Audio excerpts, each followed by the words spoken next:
അപ്പോൾ എല്ലാവർക്കും പുതിയൊരു വീഡിയോയിലേക്ക് സ്വാഗതം കേട്ടോ. അപ്പോൾ നമ്മൾ ഇന്ന് പോകാൻ പോണത് വല്ലാർപാടത്തെ പള്ളിയാണ്.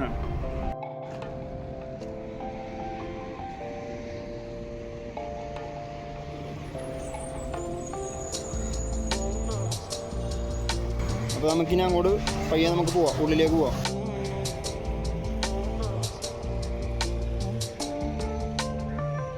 വല്ലാർപാടം ചരിത്രപ്രസിദ്ധമായ ബസിലിക്കയ്ക്ക് പുറമെ ഇന്ത്യയിലെ ആദ്യ അന്താരാഷ്ട്ര കണ്ടെയ്നർ ട്രാൻസ്ഷിപ്മെൻറ്റ് ടെർമിനലാണ് ആ കാണുന്നത്.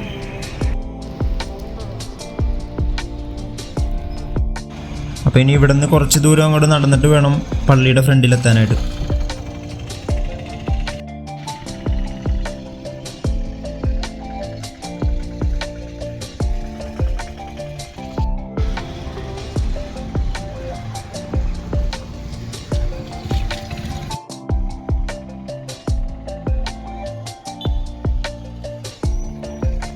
അവിടെ കാണുന്നുണ്ട് കുറച്ച് ഫിഷിംഗ് ബോട്ടും അതിൻ്റെ അപ്പുറത്തായിട്ട് കണ്ടെയ്നറുകളും.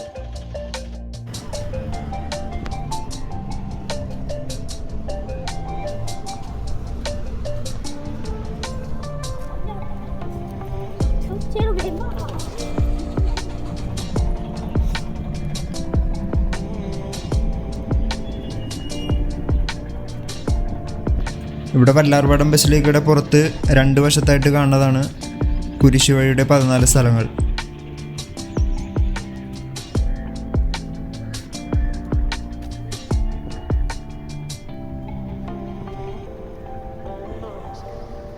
ഇവിടെ ഈ കാണുന്നതാണ് ബസിലിക്കയിലെ കൊടിമരം.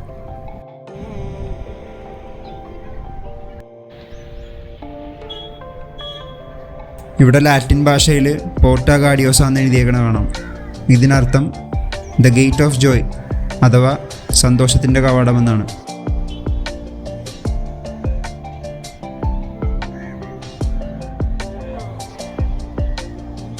ഇപ്പം ഞാൻ പള്ളിയുടെ ഫ്രണ്ടിലാട്ടോ നിൽക്കണം.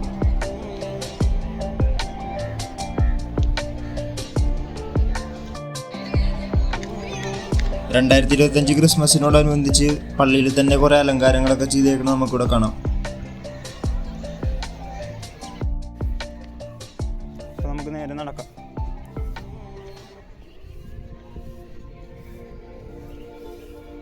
ഇതാണ് വല്ലാർപാടം ബസിലിക്ക, കേരളത്തിലെ ഏറ്റവും പ്രശസ്തവും വിശദവുമായ ക്രിസ്ത്യൻ തീർത്ഥാടന കേന്ദ്രങ്ങളിലൊന്നും. Basilica of our lady of ransom എന്നാണ് ഈ ദേവാലയത്തിൻ്റെ ഔദ്യോഗിക പേര്. കൊച്ചിക്ക് സമീപമുള്ള വല്ലാർപാടം ദ്വീപിലാണ് ഇത് സ്ഥിതി ചെയ്യുന്നത്. ചരിത്രപ്രകാരം മാതാവിൻ്റെ സ്റ്റാച്യുവുമായി വന്ന ഒരു പോർച്ചുഗീസ് കപ്പൽ അറബിക്കടലിൽ കടുത്ത കൊടുങ്കാറ്റിൽ അകപ്പെട്ടു. അത്ഭുതകരമായ ആ കപ്പൽ വല്ലാർപാടത്ത് സുരക്ഷിതമായി എത്തുകയും തുടർന്ന് മാതാവിൻ്റെ സ്റ്റാച്യു അവിടെ സ്ഥാപിക്കപ്പെട്ടു.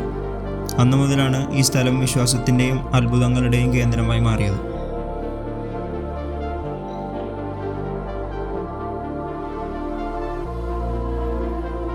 വല്ലാർപാടം ബസിലിക്ക പോർച്ചുഗീസ് കൊളോണിയൽ ശില്പകലയും കേരളത്തിൻ്റെ പരമ്പരാഗത നിർമ്മാണ ശൈലിയും ചേർന്ന മനോഹരമായ ഉദാഹരണമാണ്.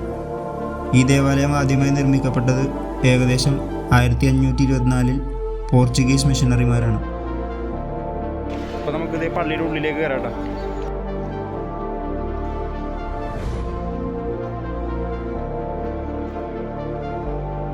1676 വലിയ പ്രളയത്തിൽ പഴയ വല്ലാർപാടം ദേവാലയം തകർന്നു. അതിനൊപ്പം അവർ ലേഡി ഓഫ് റാൻസം എന്ന അത്ഭുത പ്രതിമയും വെള്ളത്തിൽ ഒഴുകിപ്പോയതായി വിശ്വസിക്കപ്പെടുന്നു. പ്രളയത്തിനു ശേഷം കായലിനരികിൽ ഒഴുകിയെത്തിയ ആ പ്രതിമ ഒരു പ്രദേശവാസിയായ നായർ സ്ത്രീ കണ്ടെത്തിയെന്നാണ് പറയപ്പെടുന്നത്.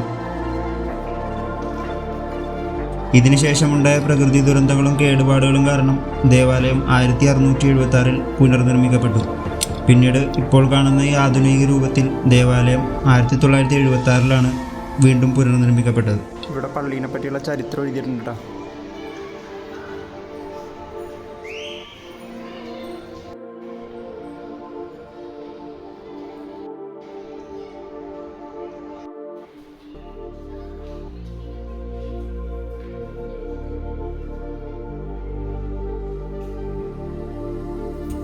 പ്രളയങ്ങളും തീരദേശ കാലാവസ്ഥയും ചെറുക്കാൻ കഴിയുന്ന ശക്തമായ അടിത്തറയാണ് ഇപ്പോൾ ദേവാലയത്തിനുള്ളത്. യൂറോപ്യൻ ബസിലിക്കകളിൽ സാധാരണമായി കാണുന്ന ലാറ്റിൻ ക്രോസ് ആകൃതിയിലുള്ള ഡിസൈനാണ് ഈ ദേവാലയം പിന്തുടരുന്നത്.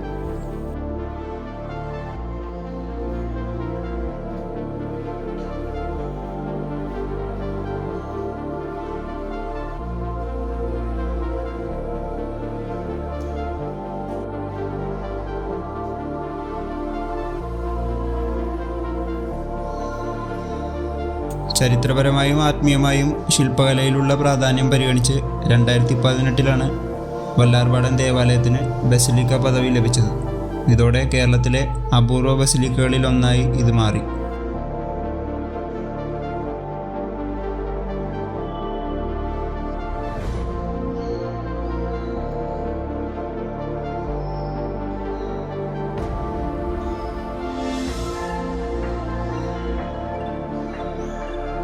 അവർ ലേഡി ഓഫ് റാൻസം എന്ന അത്ഭുത പ്രതിമയാണ് പ്രധാന അൾത്താരയിൽ സ്ഥാപിച്ചിരിക്കുന്നത്. അത്യധികം അലങ്കാരങ്ങൾ ഒഴിവാക്കി ആത്മീയതയ്ക്കാണ് ഇവിടെ കൂടുതൽ പ്രാധാന്യം നൽകിയിരിക്കുന്നത്.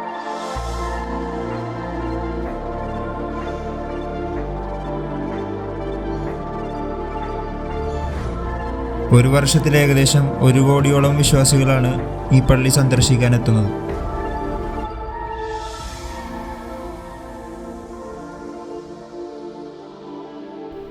പള്ളിയുടെ പുറകുവശത്തായിട്ട് ഈ കാണുന്നതാണ് ബെൽ ടവർ.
അപ്പോൾ നമ്മൾ വല്ലാർപാടം ബസിലിക്കയിൽ നമ്മൾ ഇറങ്ങണേ കേട്ടോ.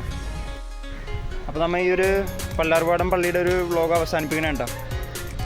അപ്പോൾ മറ്റൊരു വീഡിയോയുമായി അടുത്ത എപ്പിസോഡിൽ കാണുന്നവരെ ഗുഡ് ബൈ.